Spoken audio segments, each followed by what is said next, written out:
Permettez-moi d'enchaîner directement et céder la parole à Monsieur Hassan Ouabouche, professeur habilité à diriger les recherches à la faculté polydisciplinaire de Beni Mellal à l'université Sultan Moulay Slimane pour illustrer le cas marocain. Chers collègues, à vous la parole. Merci, cher collègue Asdoud. Bonjour tout le monde. Ravi d'être parmi vous aujourd'hui pour participer à cette conférence internationale. Donc, ma présentation intitulée L'agriculture et la sécurité alimentaire marocaine sous l'épreuve de l'actuelle crise sanitaire. Durant cette présentation, je vais essayer de respecter le plan suivant. Donc, je vais commencer par une introduction générale. Après, je vais vous présenter un aperçu sur la politique agricole marocaine appliquée depuis l'indépendance. Et le troisième point, on va voir est-ce que l'agriculture marocaine assure une sécurité alimentaire à tous les Marocains et les Marocaines, surtout pendant cette période de crise sanitaire. Et je terminerai avec quelques recommandations et quelques scénarios post-Covid-19. Donc, le contexte mondial de cette crise c'est que le monde entier vivait dans une situation de crise profonde qui a touché presque tous les secteurs d'activité et qui a entraîné une récession économique profonde au niveau international. Donc, cette crise sanitaire normalement a d'autres conséquences sur le plan social, sur le plan économique, sur le plan politique, et tout ça va laisser certainement de profondes cicatrices avec. Donc, au Maroc, presque tous les secteurs d'activité sont touchés. Et le secteur qui nous concerne plus ici, c'est le secteur agricole et agroalimentaire. Donc, le secteur agricole, malgré cette crise, il a maintenu ses exportations de fruits et légumes, surtout vers le marché européen, qui est plus touché par cette crise. Par contre, le secteur agroalimentaire a vécu une récession suite aux difficultés d'approvisionnement par l'importation de quelques 2000 unités de secteur, surtout au niveau des inputs en matières premières, produits semi-finis, etc., nécessaires pour la transformation et les conserves. Donc, cette crise économique et sociale que je viens de dire, tout le monde a pointé du doigt le système capitaliste néolibéral. Donc, ce système capitaliste néolibéral, fondé sur l'exploitation brutale de l'homme et de la nature, et son seul objectif, c'est de maximiser le profit sans égard aux besoins fondamentaux de l'humanité et à la préservation de l'environnement, tout en encourageant le consumérisme de masse.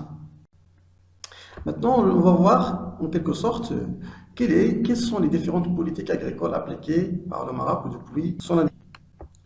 Donc, depuis toujours, l'agriculture occupe une place et joue un rôle socio-économique très important, aussi environnemental et écologique.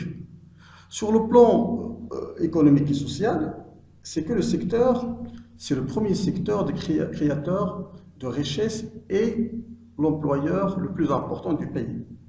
Presque 74% des postes créés dans le milieu rural sont créés par le secteur agricole. Et à l'échelle nationale, 38% des postes sont des postes créés par le même secteur. Et aussi, il ne faut pas oublier que le secteur est le principal utilisateur et le responsable le plus direct de la gestion des ressources naturelles renouvelables. Donc le Maroc, depuis son indépendance en 1956, et à cette époque-là, donc il y avait un contexte sociopolitique instable qui a marqué pour le Maroc le besoin de s'assurer le contrôle du monde rural. Et le Maroc optait une stratégie agricole de nature à confronter ses choix politiques et économiques. Et ce n'est qu'aux années 80 que le Maroc avait l'obligation d'appliquer ce qu'on appelle le plan d'ajustement structurel. Et ce plan d'ajustement structurel a affecté ce qu'on appelle le secteur agricole et l'agriculture. Donc le programme d'ajustement appliqué à l'agriculture s'articulait à cette époque-là sur deux principaux axes, à savoir le désengagement de l'État et l'ouverture d'une étape de libéralisation des échanges. Donc cette politique de libéralisation et d'ouverture s'est renforcée davantage dans les années 90 par la signature de ce qu'on appelle l'accord de Ghat en 1994 à Marrakech.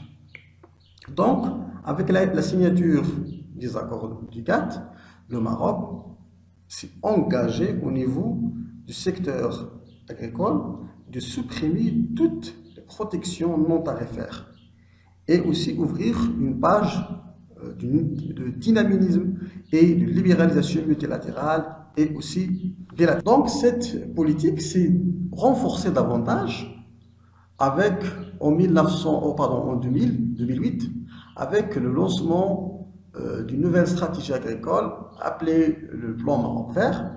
Donc cette nouvelle stratégie agricole, c'est un méga projet donc, qui est basé sur deux piliers, principaux piliers. Le pilier numéro un, c'est un pilier qui permet de développer une agriculture moderne d'exportation génératrice de revenus et génératrice aussi de devises. Le deuxième pilier de cette stratégie, c'est développer une agriculture familiale qui se trouve surtout dans les zones un petit peu qui souffrent de la pénurie de l'eau, etc., pour développer cette agriculture familiale. Donc ce plan-là, qui a une durée de plus de 10 ans, depuis 2008 jusqu'à 2020. Donc en 2008, le PIB agricole était de 77 milliards de dirhams et en 2018, donc, le PIB agricole a atteint 125 milliards de dirhams, donc soit une augmentation de 62%. Donc le Maroc a investi davantage dans le secteur agricole, parce que c'est un secteur clé pour l'économie, à tous les niveaux. Donc ce n'est que le 13 février 2020 que Sa Majesté le roi Mohammed VI a donné le coup de voix d'une nouvelle stratégie agricole, cette fois-ci appelée Génération Verte, Génération Green, pour une durée de 10 ans, 2020-2030. Aussi, cette nouvelle stratégie agricole, il est basé sur deux principaux piliers.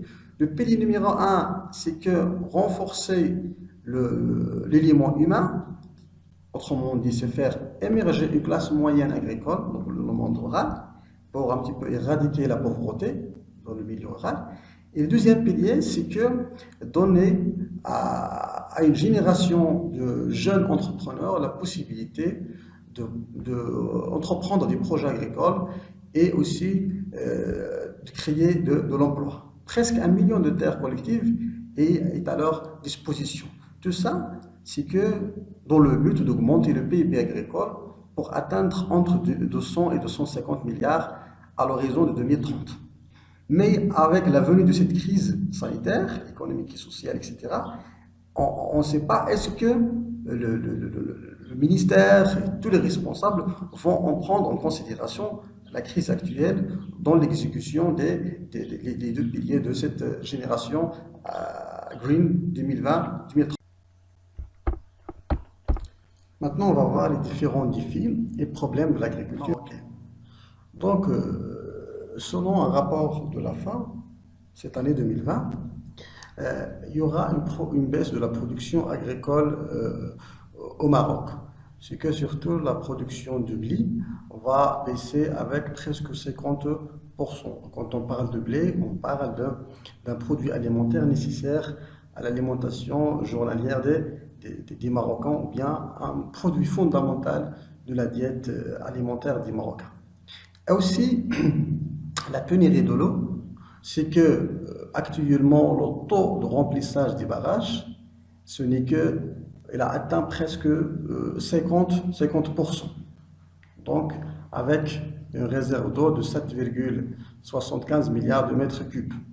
Donc, le niveau des barrages a beaucoup baissé, suite bien sûr à la pénurie des précipitations, etc. Donc, les dégâts aussi issus aux inondations fréquentes, et ceci c'est un des problèmes de l'agriculture, ou bien des défis de l'agriculture marocaine. Les incendies fréquents qu'on voit à chaque fois, et surtout dans les oasis, suite à l'augmentation des températures et aux années consécutives de la sécheresse, ont causé pas mal d'incendies. La vulnérabilité des écosystèmes naturels est aussi un problème, surtout au niveau de manque de gouvernance et mauvaise gestion de l'eau. Malgré les différents programmes lancés, les plans, etc., on constate qu'il y a un manque de gouvernance et que cette ressource rare et que le Maroc encore souffre d'une mauvaise gestion de l'eau. C'est certes que le changement climatique est une réalité et qui a touché aussi le Maroc, comme d'ailleurs d'autres pays, et que ce changement climatique-là, il impacte directement le secteur agricole. Et quand je parle du secteur agricole touché par la sécheresse, ça veut dire que la diminution de la production des produits alimentaires. Donc, en moyenne, les rendements des cultures de céréales et de sucre devraient diminuer de 10% d'ici 2050. Donc, ça, c'est une étude faite par Oraichi al en 2019. C'est que, suite à ces années cycliques de sécheresse, c'est que le rendement et la production agricole, surtout de céréales et de sucre, deux principaux produits alimentaires pour la diète marocaine et pour la sécurité alimentaire des Marocains, c'est qu'il y aura une baisse de production. Ça va impacter également le secteur industriel ou bien le secteur de transformation des alimentaires aussi, parce que le secteur agroalimentaire, il est alimenté par le secteur agricole, les inputs. Donc, une baisse de la production agricole, ça va impacter directement le secteur agroalimentaire. Aussi, une récente étude a montré que les disponibilités en eau courante vont diminuer ou bien ont diminué de 60% depuis 40 ans en Afrique du Nord. C'est quand même inquiétant, c'est que depuis presque 40 ans, les ressources en eau courante ont diminué de 60%. Donc une diminution drastique et qui a bien sûr affecté tous les pays de l'Afrique du Nord et certainement le secteur agricole parmi les principaux secteurs touchés par cette pénurie d'eau qui a touché l'ensemble des pays de l'Afrique du Nord. Un élément très important, c'est que quand on parle de la sécurité alimentaire, on ne peut pas parler de la sécurité alimentaire, c'est que l'agriculture, ce sont les agriculteurs, surtout les jeunes agriculteurs qui se trouvent dans le milieu rural, qui vont travailler la terre, qui vont produire des aliments pour pouvoir alimenter les grandes villes. Mais on constate depuis quelques années l'exode rural massif vers les villes pour différents problèmes, pour différentes raisons. La première raison, c'est que les années consécutives de sécheresse, manque d'emploi, etc. Manque de moyens de subsistance, manque d'infrastructures, etc., etc. Donc, depuis 1960 jusqu'à 2020, donc, la population européenne a augmenté de 34%. Par contre, la population rurale a diminué de 35%. Donc, il y a une immigration massive vers les villes. Donc, on aura moins de population dans le monde rural et plus de la population dans le monde urbain. Ça va poser un grand problème pour la production et le travail dans l'agriculture, dans le milieu rural. Maintenant, on va voir, est-ce que les différentes politiques agricoles appliquées par le Maroc ont permis d'atteindre ce qu'on appelle une sécurité alimentaire ou bien l'inverse. Donc, pour pouvoir parler des politiques agricoles marocaines en relation avec la sécurité alimentaire, on doit essayer d'abord de définir c'est quoi une sécurité alimentaire et quelles sont les dimensions clés de cette sécurité alimentaire. On a presque 3 dimensions clés. La première, c'est la disponibilité. Ça veut dire que est-ce que les aliments, les produits agricoles sont disponibles, soit ils sont produits au niveau local, national, ou bien importés, ou bien le Maroc a constitué des stocks suffisant pour assurer la disponibilité de ces aliments. Aussi, une deuxième dimension, c'est ce qu'on appelle l'accès. Est-ce que les consommateurs ont le pouvoir d'achat? Est-ce que les prix appliqués sont à la portée de tout le monde? Est-ce que le Maroc dispose de l'infrastructure de toutes les villes, dans toutes les villes, dans toutes les zones rurales enclavées? Est-ce qu'elle dispose de l'infrastructure nécessaire pour pouvoir permettre à la population d'accéder à ces aliments? Et aussi, est-ce que le Maroc dispose d'une stabilité socio-politique? C'est très important. La troisième dimension, ce qu'on appelle la qualité nutritionnelle. Une fois le produit il est disponible, l'accès il est garanti, est-ce que le produit assure ce qu'on appelle un équilibre nutritionnel au consommateur? Est-ce qu'il donne au consommateur son besoin en termes de calories, en termes de l'apport nutritionnel qui permet à la personne d'exercer ses activités d'une façon normale? Et que ces aliments-là ont bien sûr respecté ce qu'on appelle le côté culturel et social des leaders. Dans ce tableau-là, on voit les principaux produits alimentaires importés par le Maroc seulement en 2018. On voit que le blé, donc les céréales en général, mais le blé en particulier, les huiles végétales, et surtout ici on parle de l'huile de soja, et le sucre, donc représentent les principaux produits importés par le Maroc en millions de dollars. Donc ce sont les produits de base, l'alimentation de base des Marocains. Et malheureusement là, vous pouvez constater que les principaux produits alimentaires importés par le Maroc, on importe plus de 50% de nos besoins, surtout en termes de sucre et le blé. Et plus, si je ne peux pas dire 100% au niveau de ces besoins en huile de soja. Et malheureusement, en produisant ce que nous ne consommons pas et en important ce que nous consommons pour notre alimentation journalière. Donc, tout ça, et aussi pendant cette période de crise, on a constaté que quelques pays ont décidé d'arrêter leur exportation de blé, comme la Russie et le Kazakhstan ont décidé d'arrêter les exportations de blé. C'est un problème parce que le Maroc dépend totalement des importations de blé de la Russie, de la France, du Canada, des États-Unis, etc. Imaginez-vous que tous les pays ont arrêté, ont décidé de ne pas exporter le blé, bien les céréales en général. Comment le Maroc va s'en sortir? Dans ce graphique-là, on voit trois produits, les céréales, les légumes et les fruits. Donc, une comparaison entre en 1998 et 2018. Donc, 20 ans. Donc, durant 20 ans, donc, le Maroc il a importé plus de céréales. Donc, l'augmentation en termes de valeur, avec une augmentation de 175%. Donc, il a importé 5,27 milliards de dirhams juste en 1998 et 14,5 milliards de dirhams en 2018, soit une augmentation de 175%. Pour les légumes, presque, il n'y a pas d'augmentation, une stabilité. Ça veut dire que le Maroc produit suffisamment de légumes qui permet à la population d'avoir accès et de consommer sans faire recours aux importations. Par contre, les fruits aussi, le Maroc, et là, entre les deux dates, 1998 et 2018, c'est que ces importations en valeur ont augmenté de 328%.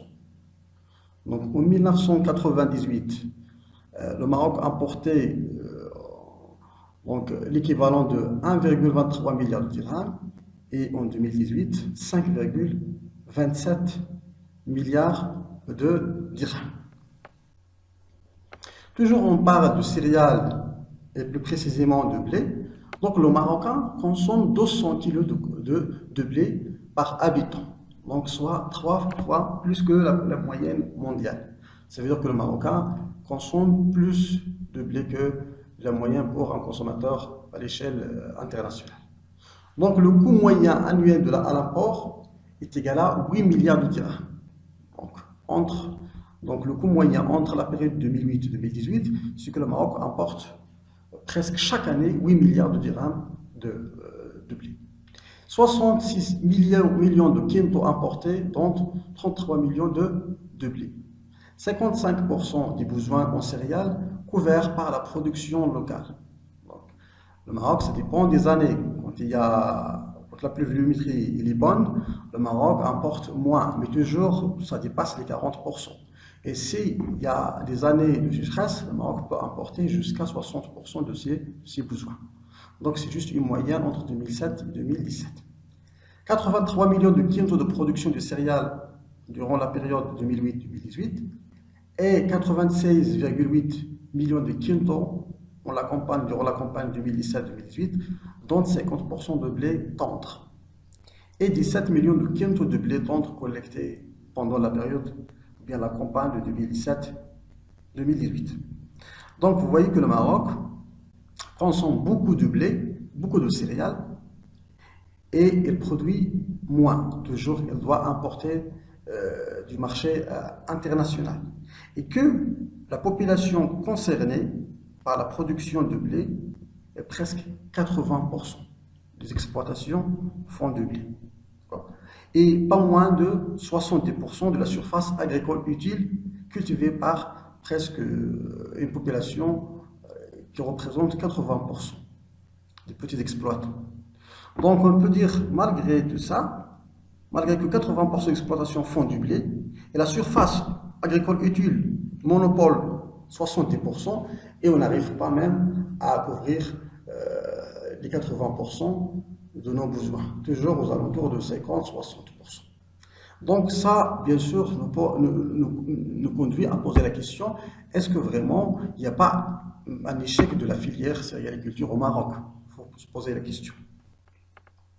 Dans ce tableau-là, vous voyez un petit peu l'inflation pendant cette crise sanitaire, l'impact sur, quand on parle, si vous vous souvenez, les dimensions clés de la sécurité alimentaire, il y a une dimension de, bien sûr, accès, surtout au niveau du pouvoir d'achat des consommateurs.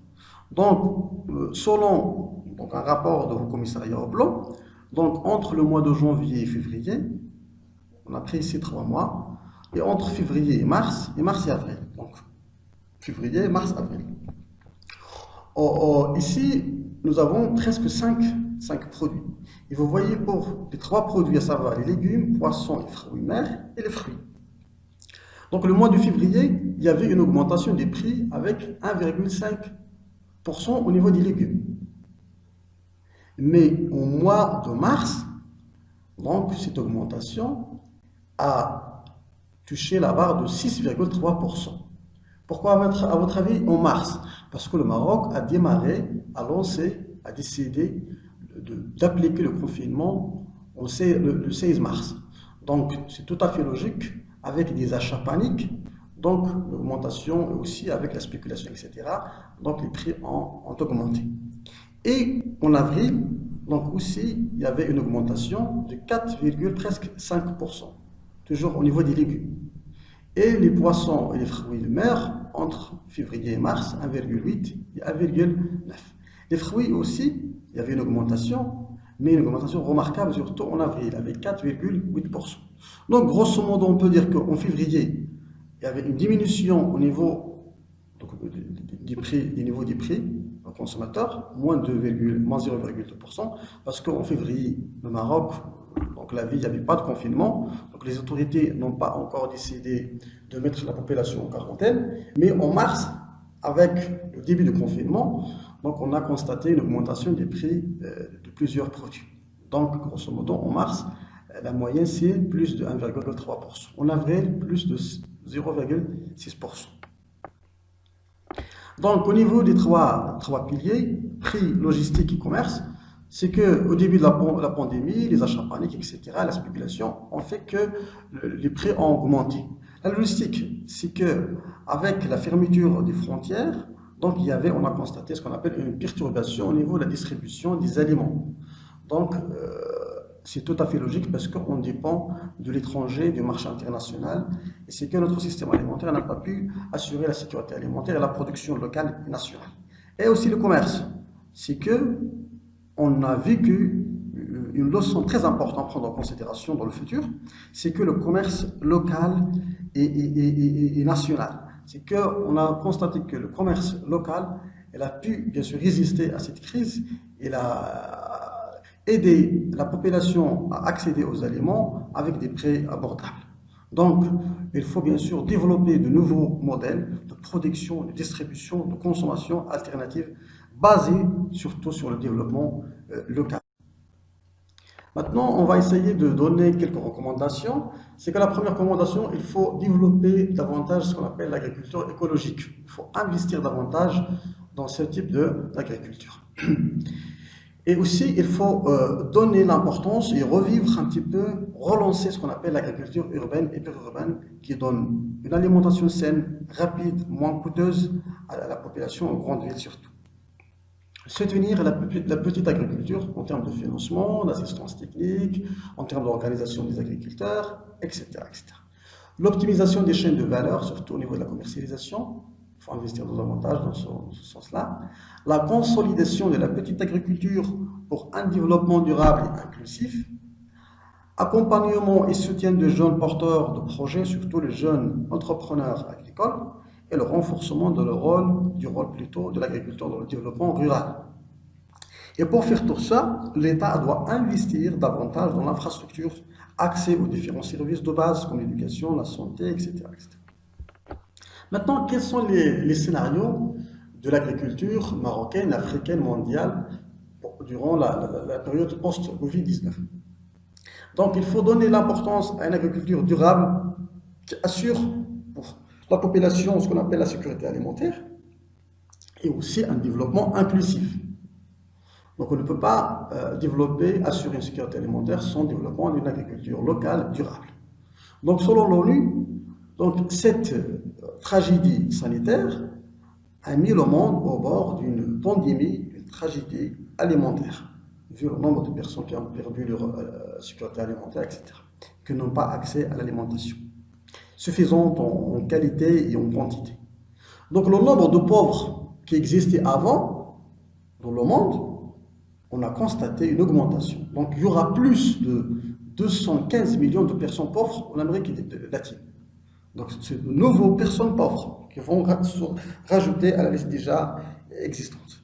Et 60 millions en Afrique. C'est énorme. La transformation radicale des systèmes de production agricole, maintenant basée sur l'agriculture durable, l'agriculture écologique et sur la production locale et l'agriculture urbaine et périurbaine. Et l'investissement dans une agriculture créatrice d'emplois et qui rassure la production des aliments à toute la population. Merci pour votre attention. Muchas gracias por su atención. Thank you for attention.